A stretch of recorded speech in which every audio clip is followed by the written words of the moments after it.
On today's Buckeye Roast, the new AP poll is out, and we'll break down where everybody landed after another dominant weekend. Brian Hartline officially gets the keys, what that means for Ohio State moving forward, and how the offense changed. We'll also talk about Carnell Tate's huge game and whether Julian Sayin has done enough to make the Heisman graphic for tomorrow. Plus, CJ and Malik Redshirt. What does that decision mean for the depth chart and the roster? And of course, Q's takeaways from the game as the Buckeyes keep rolling. I'm Chris Drew, and this is the Buckeye Roast with Ron and Q right here on Dead Air Sports. Make sure you like and subscribe.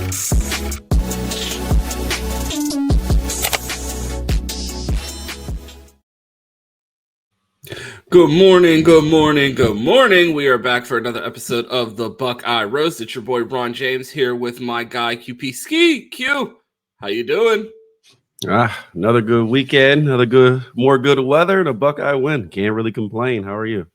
Pretty good, pretty good. I don't think my weather up here was as good as yours, but it wasn't too bad, and it was an awesome weekend for the Buckeyes. They get it done 42-3 over the Minnesota Golden Gophers. My take that PJ Fleck is one of the biggest bozos, stays alive with the Buckeyes going out there and handling business against Minnesota.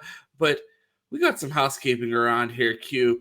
It feels like it's becoming a daily shout out at this point. We got to give a big shout out to our guy Robert Howard for the subs. Again, it feels like whether it's a Chris Drew show or an I-71 or a Buckeye Roast, Robert's in the mentions gifting members, so a big shout out to him. Make sure you guys smash that like button. That's a easy way to support us. Even if you don't do it with a membership, you can easily support this program with a like. It costs you nothing. It helps us a ton. A big shout out to our guy Robert, and yeah, man, always got to give a shout out to our guy who always supports. Yeah, greatly appreciate it. And for members, obviously Chris Drew dropping a lot of good content, and we were working stuff. So if you do want to see that, go ahead and join the members process and join the gang, man. Yeah, plenty to get into today, Q. An action-packed weekend of college football. I told you, I said I probably won't watch much college football this weekend. Do a lot of napping, get caught up on my sleep because I really wasn't loving the college football slate. And it was like, nope. We have an action-packed weekend. Tons of games to get into. Lots of Buckeyes to talk about, Q. So let's get right into it. All right, man. Play the song. Let's do it.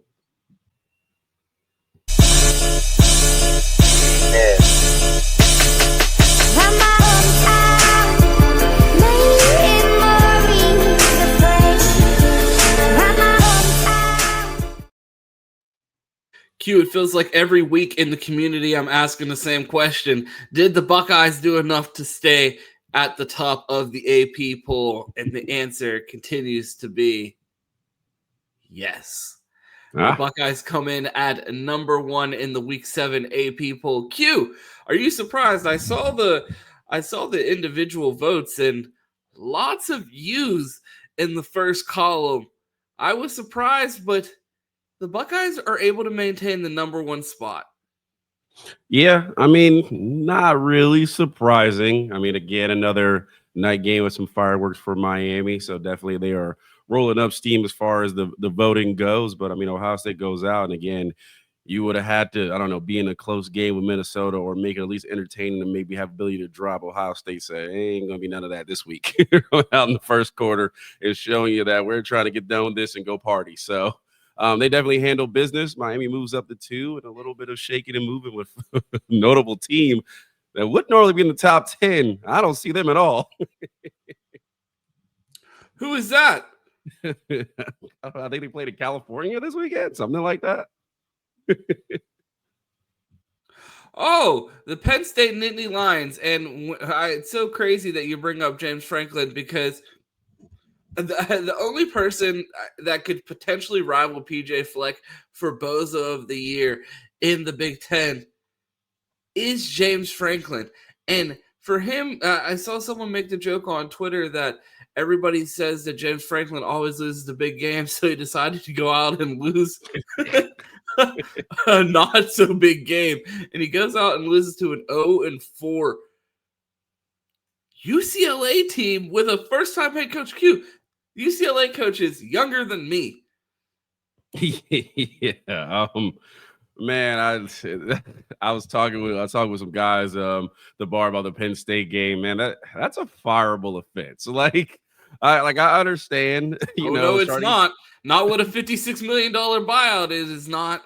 but but really, like, could you That is imagine time me? to start a scandal offense. Yeah, Like, okay. y'all don't got the There's money to buy him out. They're gonna have to go find something on him. What did Urban Meyer say? There's a plan in place. Like whatever plan that you had in place, you need to go ahead and initiate, because we talk about a team that didn't beat New Mexico State and UNLV, like the worst team in Power 4 football, and they go out there and not only they lose, they were getting hammered. Like, it wasn't even close until they managed to come back and make it interesting. Like, with the amount of talent on this Penn State team, money you spent on the roster, the money you spent on Jim Knowles bringing him over, like, Jesus Christ, man. Like, this is a game where if Penn State plays their D game, they walk out with a 14-point win. Like, they had to play their HGB game to go in there and lose, and they found a way to do it. We're going to talk about these national topics more tomorrow, but man, are we going to have a ton to say about Jim Knowles and his defense against UCLA. I mean, it looked like UCLA was about to put up a goose egg in the win column this season, and then Penn State came out here like, hold my beer. And while we're on the topic of unranked teams, Q, I don't care what they say. We beat the number one team in the country to start the season. If you're gonna put out a preseason poll, respect the poll. Am I wrong? If you're gonna tell me these are the preseason rankings and tell me, 1 versus 3 matchup, disrespectful that we weren't even 2. Like, okay, I'll concede 1, but not 1 versus 2 to start the season. If we're gonna do this for the preseason and hype up these games, because that's the whole reason you have preseason rankings, to sell early non-conference games. So if we're going to do the damn thing and make it a 1 versus 2 matchup. They disrespect us, and Texas goes out and loses to Florida, an unranked team. And now we talked about it right after the Texas win, how important it was to have that game in hand, because it got so spooky as far as the playoff picture. If you started to drop another game and you see what happens to Texas as they drop out of the top 25, does it surprise you to not see them there? Yeah, a bit. And I mean, Florida's not UCLA. Like, Florida has found on it, and we get it. They're not a good football team. They have been offensively challenged until obviously Saturday. They clearly were not. I mean, Dallas Wilson looked like an All-American against the Texas secondary, and I'm like, what happened? But they're not a terrible team. They're just not very good. So I don't believe Texas, with that loss, should drop completely out of the top 25. And you're going to tell me Texas is worse than Memphis? Like, I find a hard way to buy that. So I think they should definitely be down there, probably in that 21 through 25 ranking amount. But I mean, dropping completely out, I think that's a little bit of an overreaction to a place that we know Florida has the talent. They haven't exactly played well, but the Swamp is always going to be a hard place to go in there and win, especially with the talent they do have. Now, USF found a way to do it, so they should be above Texas, but I think top 25 out of it is a bit much. Texas hasn't beat anybody. I mean, you look at their wins, UTEP, Sam Houston, San Jose State. But, I mean, their losses are to Florida, okay, not great, but it was an 8-point loss. And then they lose at Ohio State, the number one team in the country, by 7 points. Again, they got dominated in that game and made it look closer than it actually was on the scoreboard towards the end of the game. But I don't know. I think it is a bit harsh dropping them all the way out. But, I shoot them some bell, and then they could get put over Oklahoma's knee this weekend. And then they're like, oh, okay, not a ranked team. Q, I wanted to circle back to this Miami-Ohio State number 1 discussion. Does Miami have an argument to the better schedule or resume for number 1? They have a win over number 16 Notre Dame, number 24 USF, number 25 Florida State, unranked Florida, who just beat Texas, and Bethune-Cookman. Is that the best resume in America? I mean, I think you can definitely make an argument for it. It goes down to how you value these teams. Look at Notre Dame; they've lost to Miami, they've lost to Texas A&M. I mean, to give you those are now currently 2 top 5 teams if you go by the AP poll. So, and we don't think Notre Dame's that bad of a team. I just got off to a rough start and lost some close games. So I would say that's definitely a good win. Florida, I don't know if that's a great one right now. They do beat Texas, but if Texas is not a top 25 team, but much doesn't matter. So that tells you that it's probably not necessarily great. And Miami didn't look, again, great against Florida. They talked about it. If Florida had any level of a pulse, they could have very well been in to win that game. And then you look at Florida State. I hyped up Florida State just because I've hopped on that bandwagon. It is what it is. But I think me and you both know Florida State is not a great team. I'm kind of surprised to see them in the top 25 because that was not a 28-22 victory. That was a 28-3 victory, and we squeezed out some points at the end and made it look more interesting. And Mario did his best to try to choke that game, and even he was up by too much to lose it. So I don't think Florida State's a very good team because they played for about a quarter of total football. So you can make the argument. Again, I'm not going to demean these teams in Miami beat them, but I would say they have an argument, but the way Ohio State's looked, it'd be hard for me to put them at number 1. I have a question for you in the chat. Miami has wins over Notre Dame, number 16. Notre Dame scored 24 points on them. USF, who is number 24 in the country, scored 12 points on them. And Florida State, who's number 25 in the country, just scored 22 points on them. If Ohio State played all 3 of these teams, do you think they would score a combined 24 points in those 3 games? Florida State would score 0 with what I saw from Tommy Castellanos this weekend. They would score 0. There'd be no way in hell they would score. I'd say Notre Dame maybe around, being nice, 14 maybe. They probably squeeze out 14. And USF, I mean, I don't want to disrespect them. I mean, I've seen them play, but I don't think they're scoring very much. So no, I would think the average score of those 3 being respectable would say they might average 10 together. Q, I notably became a Buckeye fan in my teenage years. I'm from Pittsburgh, didn't grow up in Ohio. I don't like to speak about comparing current Buckeye players and teams to teams that I didn't watch growing up. So like past 2006, I don't feel comfortable talking about players or comparing current players to players of that time because I just don't feel like I could give them their proper respect. I've watched a ton of people that are much more knowledgeable and have been watching the Buckeyes significantly longer than me.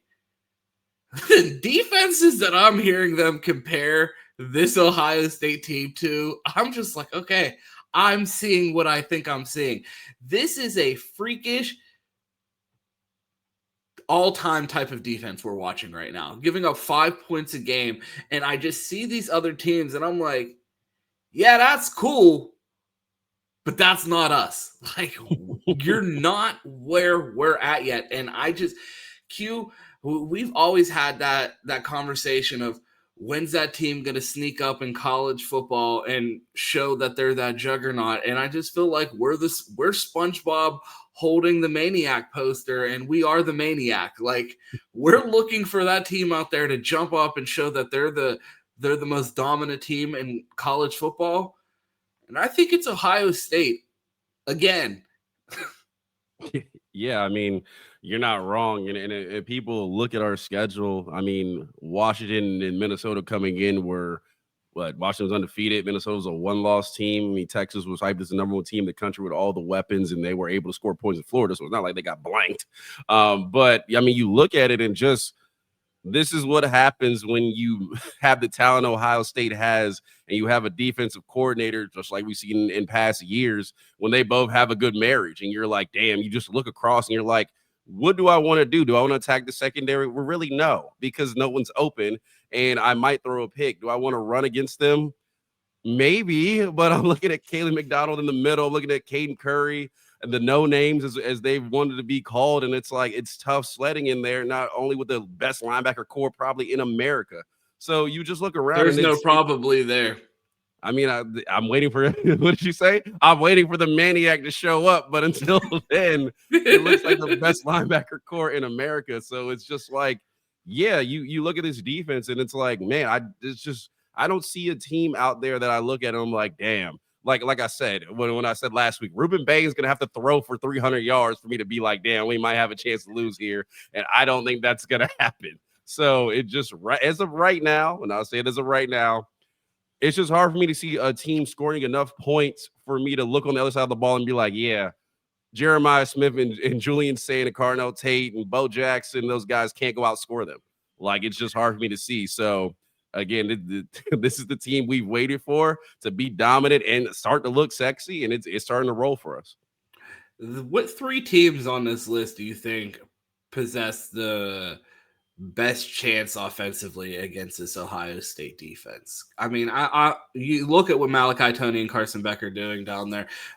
We've been following Mark Fletcher since he was a sophomore in high school. We know all about him, an absolute beast of a running back. I think they have potentially one of the best tackles in the country, if not the best in Francis. I mean, Austin Servo would probably have something to say about that as well. So, I mean, this Miami team's loaded. I'm just interested to see what happens when their DBs get tested by a Jeremiah Smith, a Carnell Tate, and how their wide receivers do against their Jermaine Matthews and Davison Igbinosun. So I think that'll be a fun matchup. Oregon, I mean, you have to respect that the program that they are, the level that they recruit at. Dan Lanning, despite what he did in the Rose Bowl last year and his off-season shenanigans, I still think he is one of the better coaches in the sport. And then outside of those two, I have trouble taking anyone serious. You're interested to see what Oklahoma does against Texas this week. And then Alabama. I don't know when it's ever going to happen. I'm going to have to see Alabama fire at least two more coaches and have 2 or 3 recruiting classes outside of the top 15 before I stop believing in that logo. I don't know, man. It's just it is the craziest dynasty that we've ever seen in the sport. And it's like, spooky season's right around the corner. So you're going to be watching a ton of horror movies. And it's that killer that just doesn't go away. It's like, oh, how are we on the 14th movie? I've watched them die at least 97 times. And it's like, no, you didn't. Like, there's so many times. I feel like Alabama's one of those teams you constantly get that text like, oh, Alabama's about to lose. And you turn the game on and you watch Alabama not lose. I've done that 10 times more than I have actually watched Alabama lose. So, like, believing that they're not a capable team, I just find it hard to believe. Yeah, I think I spent about a decade not watching to see if they were going to lose, hoping they would blow a game so I wouldn't have to see them later as Ohio State was trying to win championships. But, yeah, I mean, if I look at this slate, I mean, Alabama's probably definitely won with their offense. I mean, I give DeBoer and I'm blanking on their OC's name right now. Who's their OC? Grubb, there's it. I mean, I think DeBoer and Grubb are really good at what they do. With time to prepare against an Ohio State team, I mean, I think they would come out at least present a threat. I am not sold on this Miami offense, and not that I don't think they're good. One, I know they're playing in the ACC, and we can't double nickel and be like, oh, the ACC sucks. But it's Miami offense. They're all great. Like, I think they're good. But if you're telling me Matt Patricia will now just be like, hey, Jermaine Matthews, go play in the slot. Let's see what Tony can do against you, and we're just gonna man up and see what they can do. I would love to see it, and I don't think this Miami offense, as I see it right now, and they could get better. I think J.J. Daniels is pretty solid, but I watch them. I'm just not really afraid of them like that. Like, this doesn't feel like I say it back in the day, we're playing in the Big 12. But you remember when those Oklahoma offenses used to come rolling down? It's like they're putting up 50 a game. I get it's the Big 12, but they just look like I don't get that feeling for Miami when it comes to the playoffs. Like, they're just going to go out and explode and put up a 30 or a 40 ball on somebody.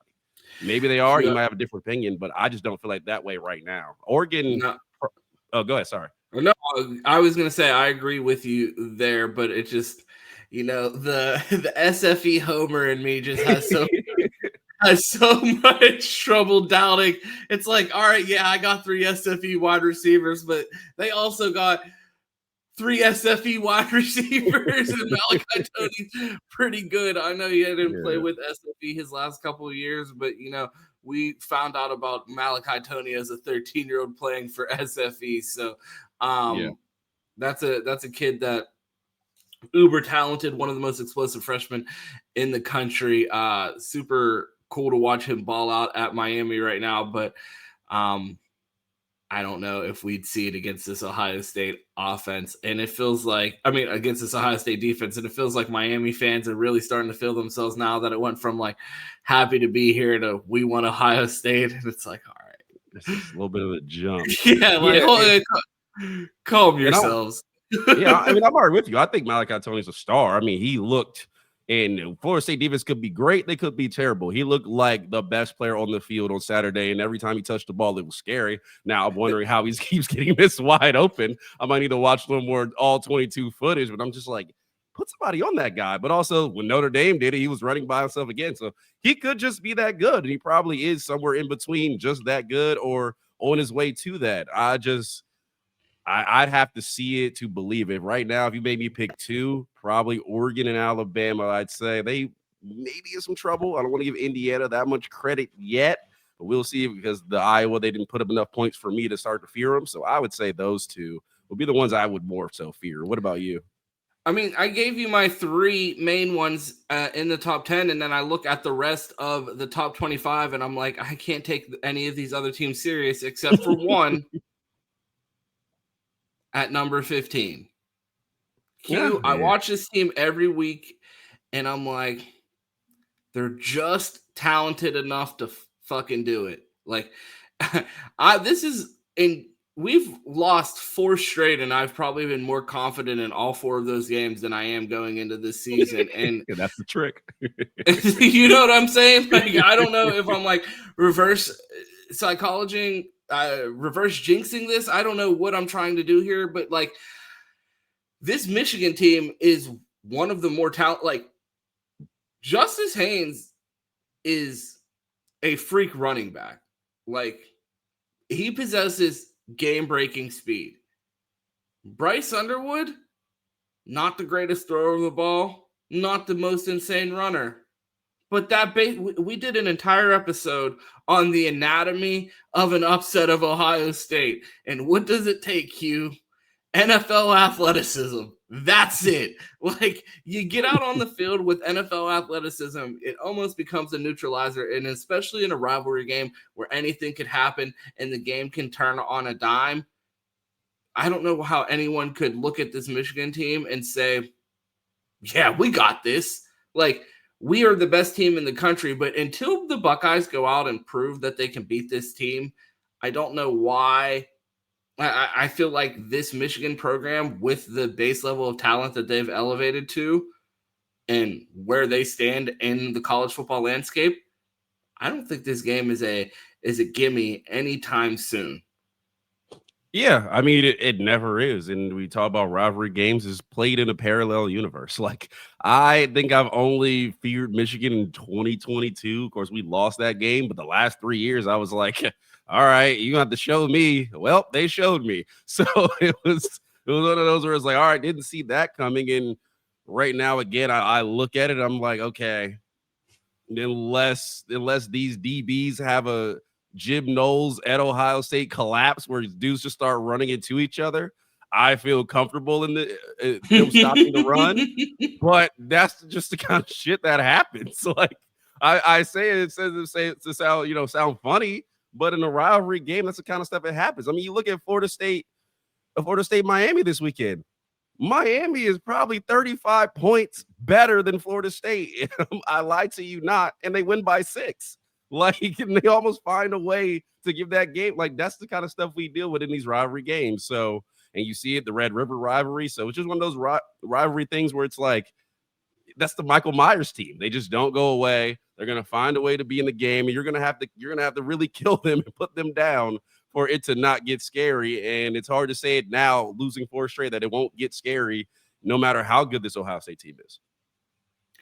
Yeah, you just hope. We've talked about Ryan Day feeling like a different coach, and we are going to get into it later in the show. You hope they're going to be able to bring the confidence and energy and look like that. We're talking about a potential all-time defense with this Buckeye team, and despite the talent that Michigan has, you'd hope the Buckeyes are going to be able to find a way to get over the hump. Q, we got all kinds of topics to get into. You have Oregon, Miami in the note. Did we hit on that, or was there something specific that you wanted to discuss between those two teams? I'll just ask you a quick question before we jump and move on. I just want to ask you, who do you think is the better team right now between the two? Oregon, just simply because I think they have a better coach. Okay. I think they're very comparable talent-wise. I think they have very similar builds. I think they kind of have similar playing styles.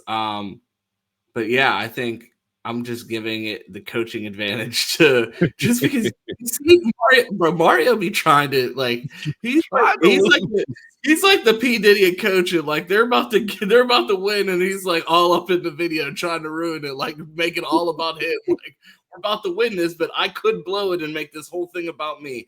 And it's like I'm worried about that. So I would give the edge to Oregon there. I'd probably do the same. Yeah, I think Mario bet the Florida State spread before the game. And he was like, it was at 6.5. Shit. Okay, hold on, y'all. Hold on. Allegedly, I got you. Don't worry. So I would go Oregon right now, but we'll see. We'll see. Miami's definitely playing well right now, so I gotta give them their credit. Q, we have PFF grades. Yes, we do. So, and I've disappeared. You're fired. There we go. I'm back. Okay, so looking down here, Ron. I guess we'll start offensively. I mean, Julian saying, I think, and I want to ask you this again. College football nerd said he couldn't throw the deep ball. I watched the game on Saturday. Deep ball, check.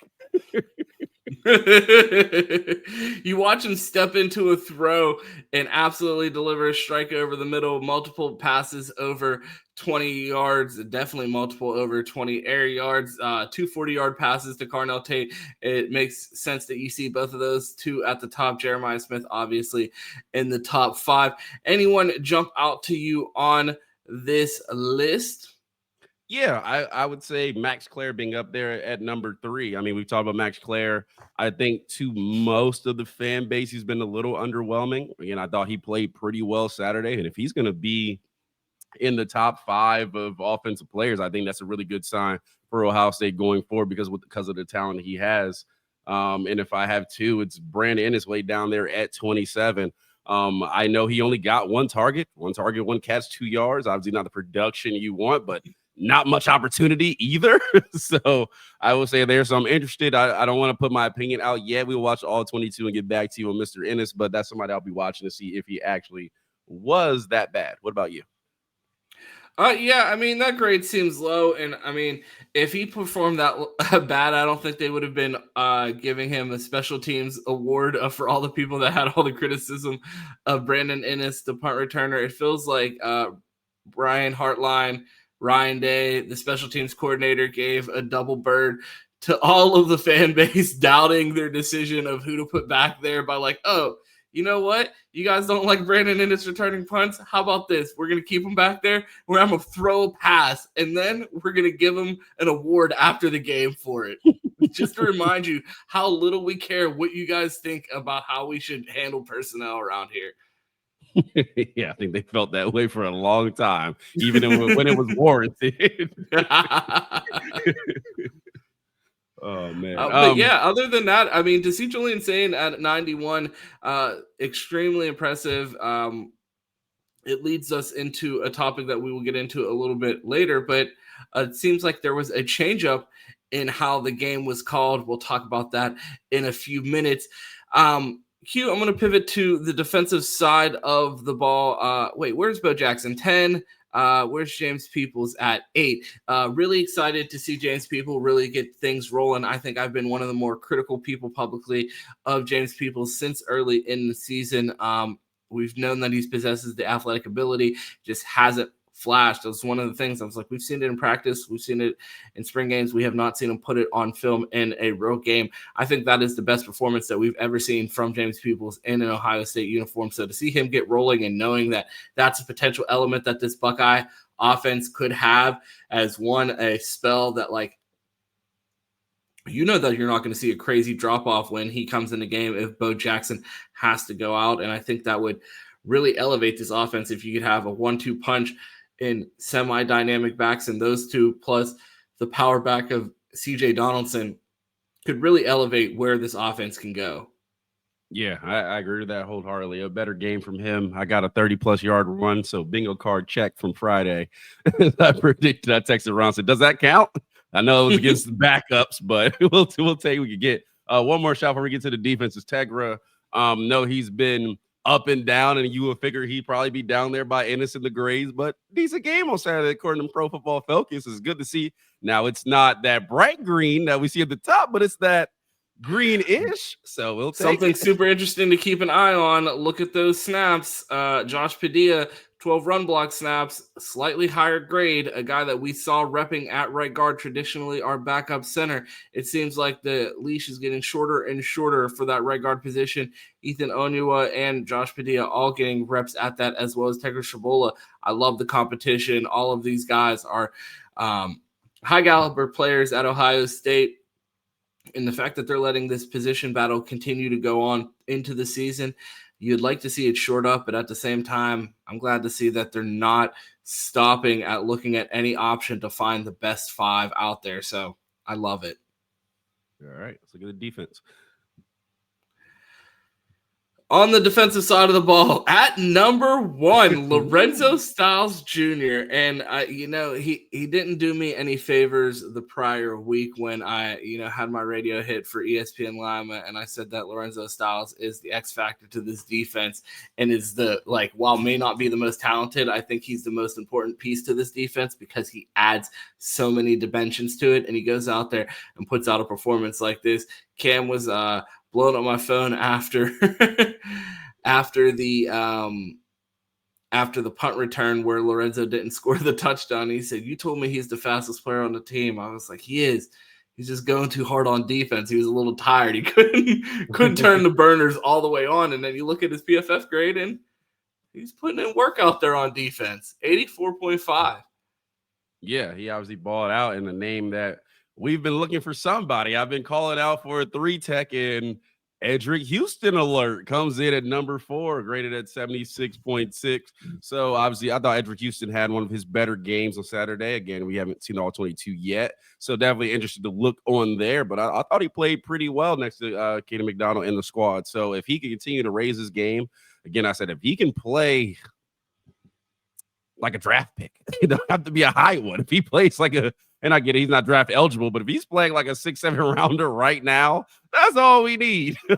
We'll take it because obviously the other tackle position and Lorenzo Styles, if they combine and those two are playing really well, there's no holes on this defense. None. Q, 2 names absent from this list: CJ Hicks and Malik Hartford. Takes us to our next topic of the day. I hinted at this on the Bleacher Report postgame. CJ Hicks, 0 snaps. He had already played in 4 games. It is officially announced that Malik Hartford and CJ Hicks will be redshirting this year. It is likely that CJ Hicks will be returning for the Buckeyes, and both of these players will be eligible for the playoffs. I think this is, this is a chess, not checkers move from Ryan Day as far as, again, this feels like they're functioning like an organization and not a program. Like, you have these 2 guys that you feel like are able to contribute to your team. You get them playing time early in the season. CJ Hicks, a guy who came in here as a highly touted 5-star linebacker, never really materialized at the Mike or Will position. They move him into Larry Johnson's room in his 4th year. No red shirt used, and they look at it like, hey, you look like you can be a contributing defensive end at Ohio State. Let's get you a red shirt, and you can continue to train, get ready, practice, and then be ready to contribute to a national championship run, because that doesn't count towards the red shirt. Once you play your 4 games in season, you're eligible for all postseason play, so he can make a national championship run in return and potentially be a contributing defensive end full-time next year on this Buckeye team. Yeah, interesting move. I like the move for CJ Hicks. Again, I don't think he was quite playing enough snaps as he had earned through just watching the film. I mean, obviously he looked explosive. I thought he really should have been in the 2 deep, but he wasn't. He was splitting snaps with Bo Agason and crew. So, I mean, I like the move. I think another year and have him train at that position full time. So, I mean, maybe should have made that move like years ago. It would have been nice. Also, we've talked about his red shirt for a while and say, hey, why doesn't CJ Hicks use his red shirt? He's clearly not a 3 or 4 and done guy, or doesn't look like it unless he just had to leave. So now he finally uses it. So I think that's a good move for him. I'm interested to see what happens in the future and how he looks next season. But again, it's a chestnut checkers move, because I think with another year of development, I mean, CJ Hicks has all the tools to play at the next level. I think he just needs to get the skill set and continue to work on it to do that. But we will see how that pans out for him. And then Malik Hartford, haven't really seen him much. Did see him in a little bit of game action, but clearly he's going to be in a battle. If he's around next season, going to be in a battle for the starting safety position. Clearly, he's not going to contribute right now as Jalen McClain and Caleb Downs and Lorenzo Styles, who's up at the top of the Pro Football Focus, are holding down that safety role as need fit. So outside of emergency, I don't think we're going to see too much of him. Another year to get better, go train, and we'll see how he does in the battle next season. Absolutely. I wanted to pivot back to the offensive side of the ball. Carnell Tate has an absolute monster game against Minnesota. He has 9 catches, 183 yards, and a touchdown. Jeremiah Smith adds 2 touchdowns. Julian Sayin 326 yards and 3 touchdowns. Q, where'd you watch the game? So I actually, of course, because it was on NBC, I was watching the Miami Florida State game, and I actually watched it on my phone, eating at the restaurant with my AirPods in, just locked in. So watch the game right here. So I watched it. Oh yeah. So you did hear the broadcast. Did you hear the broadcast? A little bit. Now, you know what I do hear a lot of? The mixing up between Sonny Styles and Lorenzo Styles. I always catch that one because they clearly can't tell the difference. Bro, the broadcast was so bad. I had a tweet that went pretty viral about how bad the broadcast was. They had gotten so many names wrong. They called Jeremiah Smith Jermaine. They called Arvell Sonny Arvell, Sonny Lorenzo Sonny. They had some other terrible mix-ups, and I'm just like, they're making this viewing experience harder for me. I'm watching Sonny Styles run out wide into coverage, and Arvell Reese is coming off the edge, and they're like, Sonny Styles coming off the edge, and I'm like, wait, what? I just saw him outside in coverage. Like, how's he coming off the edge now? Like, it was just so distracting. It was terrible watching this broadcast. But they did have an interesting note where they said this was Brian Hartline's first full time calling plays, and it had been hinted at on Menace, and you had said it a few times on the show, and I'm like, that has not been reported anywhere. Why do you keep saying that? Where is that coming from? And clearly someone let it out of the bag, because they mentioned it on the broadcast that this is the first time that Brian Hartline is fully calling plays. And what do you know? The wide receivers coach takes over the reins, and the conservative offense goes completely out the window. You see the true freshman quarterback throw for 300 yards, 3 touchdowns. You're the number 1 overall player in the country, gets 2 touchdowns himself. Oh, and the future first-round pick this year at wide receiver, he gets almost 200 yards and a touchdown.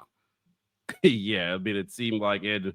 I don't think it was Brian Hartline's first full game call plays, but I had heard he didn't call plays against Texas, and it looked very conservative there. And we saw kind of like, maybe not Hartline calling plays the first time, but a restraint on Hartline calling plays, saying, that was grambling. Let's tone it down here in Washington a little bit. But I mean, you're happy to see the offensive explosion. I think that was. And while we didn't have the college football nerds level of criticism, I think both me and you looked and was like, Julian Sayin hasn't done anything to say, let's limit him or let's coddle him or, let's hold him back. Like, let him go. And you just see the difference in the offense, especially with the running game, which we feel like is still a work in progress thing in here. Sometimes they're good. Sometimes they look like they could use a little bit of work, in my opinion. So, I mean, and again, you look at this wide receiver unit, whether they play 3, 5, 8, or 12, those are the best wide receivers on the field anytime, no matter who we're playing against. And with Jeremiah Smith out there, it's like Carnell Tate doing what they're doing. It's like, man, air it out and let them go. And you saw Carnell Tate absolutely making Minnesota DBs looked silly. So they didn't even know where he was. It was like he was what did Loxley say? It looked like guys were dropped out of the sky. Like that's how open Carnell Tate was running down there against safety. So it's good to see. I mean, I expect this offense to continue to roll. Julian Sayin again didn't do anything to where he looked like he should be limited. And again, when we saw from Hartline when he opened it up, offense looked great. I think this is a passing offense now. I think we fully made that move to say our strengths are on the outside. They're not going to be on the inside. So let's roll with it. So that was my opinion, and I think it looked good, and that looked like a Hartline offense. We used to say in years past, it felt like Ryan Day was chasing a Heisman for Justin and CJ at times, where it was like the play calling didn't necessarily make sense, or the quarterback still being in the game didn't make sense other than stat padding for a Heisman. And it felt like Ryan kind of caught up with it. It was like, well, if I'm not going to win a natty, maybe I should compete with my alleged rival, according to the national media, and Lincoln Riley, and go get me a Heisman. And you see Julian Sayin out here putting up these stats. He's at 13 touchdowns, 3 interceptions, 1,300 yards passing. Is this the week that we finally see Julian Sayin enter the On3 Heisman poll graphic? It's a great question. I don't know. I just don't know. I feel like I say no.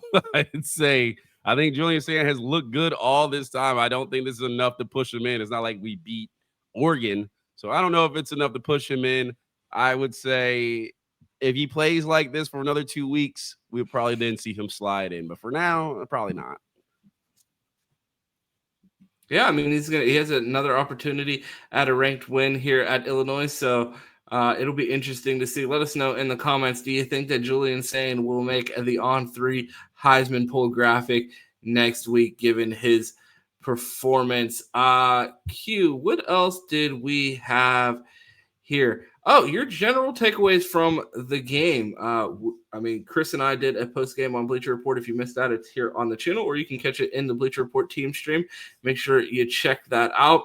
I always like to get your thoughts, because normally our conversations, even though we do talk every weekend, it's normally us trolling each other about takes, predictions, our second teams, college basketball, the NFL, anything but the actual context of the Ohio State game, because it's like, we're going to save that for Monday. I don't want to hear your thoughts until we get on screen. I give all of my thoughts to Chris during the immediate post-game reaction. So, Q, what were your takeaways from this game? A dominant performance from the Ohio State offense. The Buckeyes come in averaging 5.5 points per game, and they leave the game with a better points per game percentage.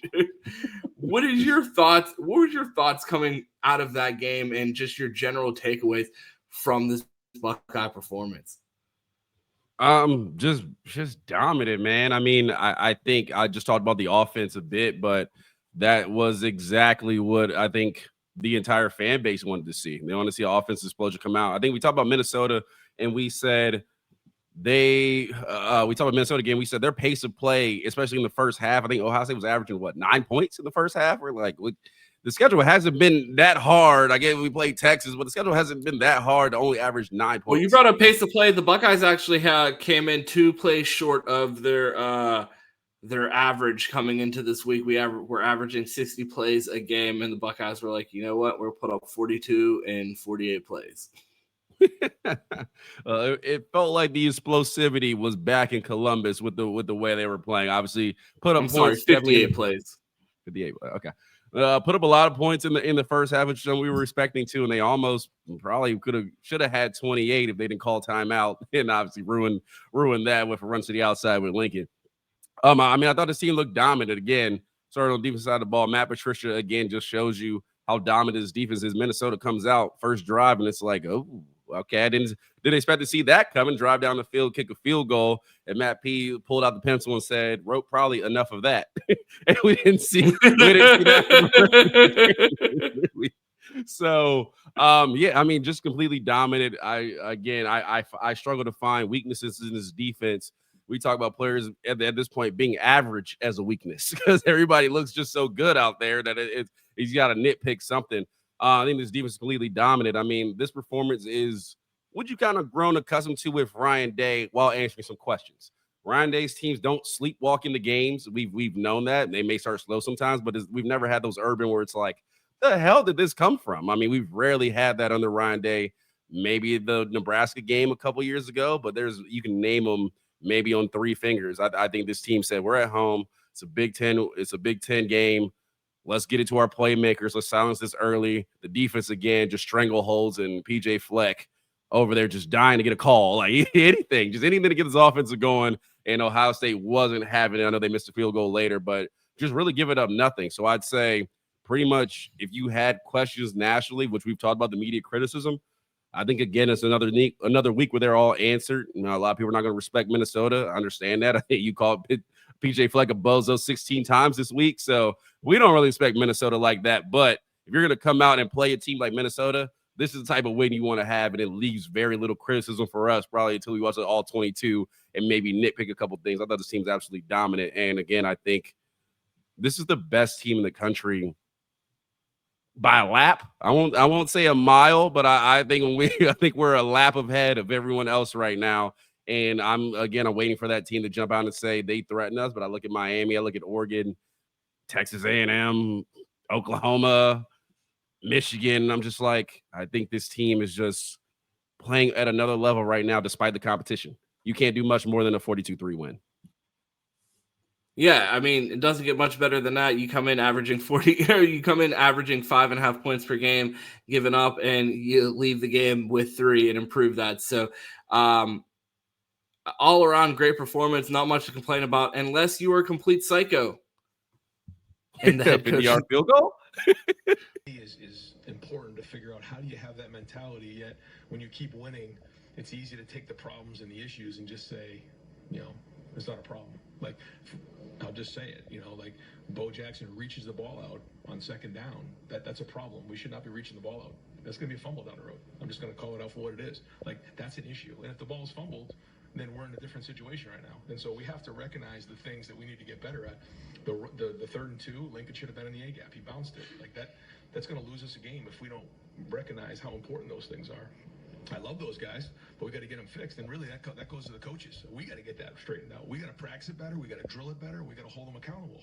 So those are the things that, when you're chasing greatness, you have to be all over, and you got to take them serious. And it can't be after a loss when all of a sudden everybody starts sitting up straight in meetings, or you're gonna get burnt. So, like they say in the Navy SEALs, when you think you got it, you're about to get it, and we're far from where we need to be. So we have to stay hungry every day. We got Lorenzo. Won 42-3, and he looks pissed, like so not satisfied with the win. And I love that from my coach. You saw Caleb Downs say last week on the Downs to Business podcast that Ryan Day was like so on edge in the Woody that some of the freshmen were looking around like, is he okay? Because like after the conversation that they had after that Michigan game of pretty much saying, we need to start correcting things before they manifest into a loss. We need to not get comfortable because we're winning still and address the things that we see are going wrong. And he doubled down on that in the press conference. And it doesn't seem like it's lip service. In years past, it felt like Ryan Day was just saying the things that we wanted to hear. Ryan Day's letting you hear what he wants you to hear. Like he's coming out and speaking his mind, and to see him pissed after a game like that, I felt like when Fran Brown made them run sprints after a win over UConn. It's like Ryan Day is not happy with a win, and the fact that he's like, you know what, I love these guys, and I want the best for them, but like don't be reaching the ball out over on second down. The fact that he's still that locked into attention to detail of what's going on around that program, it just makes me all the more confident that the thing that we've been emphasizing week in and week out is the Buckeyes look dominant, but it looks like they're correcting things each week and continuing to get better, and they're still looking for ways to get better. And to see that they still have that hunger inside the Woody, despite being 5-0, has to be exciting for Buckeye fans. Yeah, and I mean that's the Ryan Day you really want to see. I mean, Nick Saban-esque, if I do say so myself. Like I've never looked happy after national championship games. It's like, I mean, it's cool, but I got to recruit tomorrow. Like Like, you got to be excited with it. And I mean, Ryan Day's right. I mean, if you look down the schedule, I mean, it looks a little worse now because Penn State absolutely blew the game in California. But I mean, you got Illinois coming up still, Penn State, which is always a tough game, regardless how good or not good they are. Michigan is down the line, and you probably got Oregon in the Big Ten championship game. So you still have teams down the line that are going to play to their capacity when Ohio State comes to town, as they do. And you look at it like, yeah, that stuff will lose you games. And we're not looking at just trying to win the Big Ten. We're not looking at just trying to win the Big Ten championship. Ryan Day is trying to put natties, in the Woody. He's trying to have a bunch of banners up there.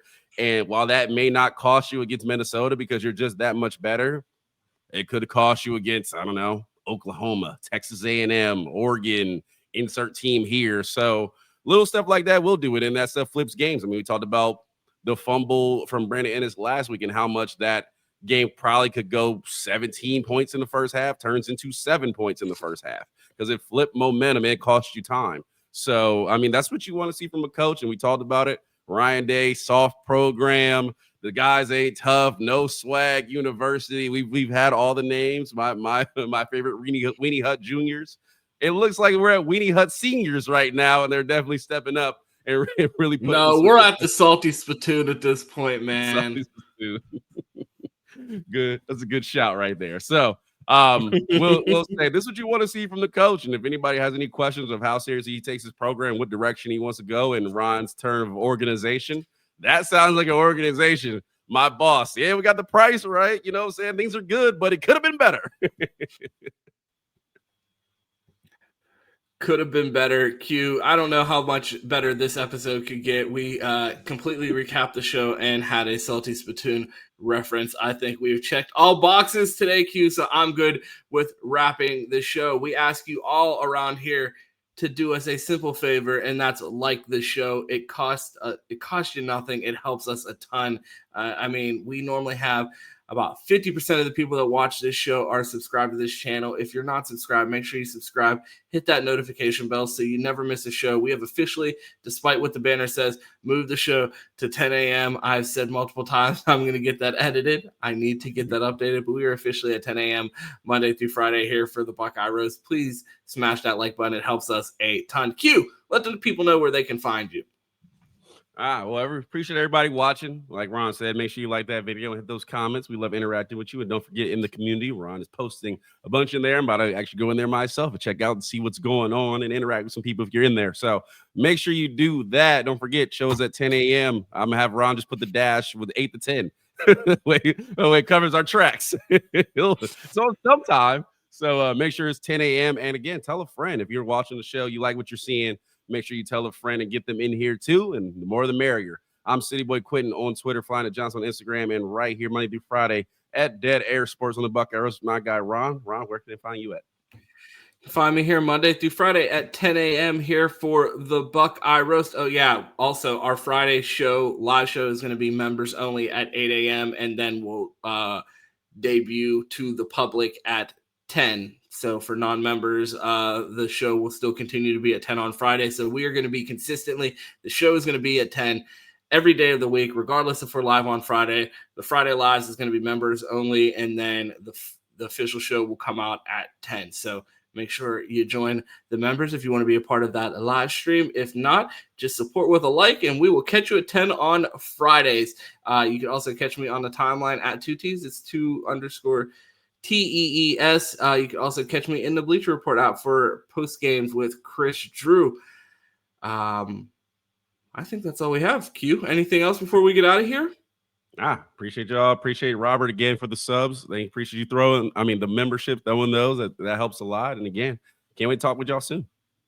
Yeah, absolutely. And make sure you show up on Friday and use that sub. If you got a gifted sub from Robert, make sure you don't let that thing go to waste, and make sure that you're in the live show on Friday morning at 8. That's all I have, Q. You know how this thing ends. It's always go Bucks. And of course, OH. Ayo. Yeah.